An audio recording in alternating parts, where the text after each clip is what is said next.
पाना आउ गोटे कथा कहबी सभापति आह्वान चाषी स्वास्थ्य नपाई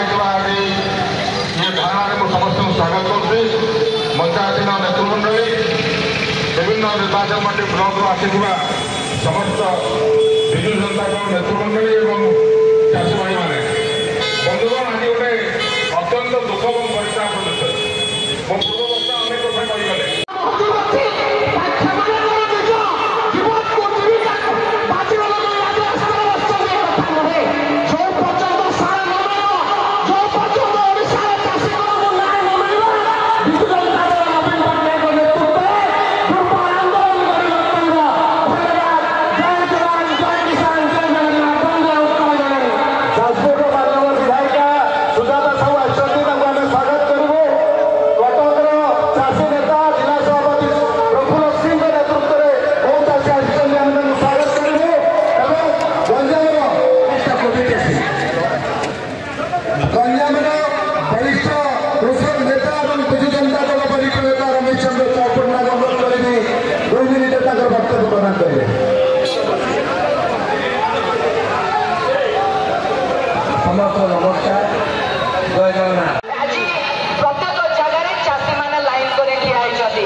नवनियुक्त सभापति चिन्मय साहू 2 मिनिट वक्तव्य प्रदान करेंगे।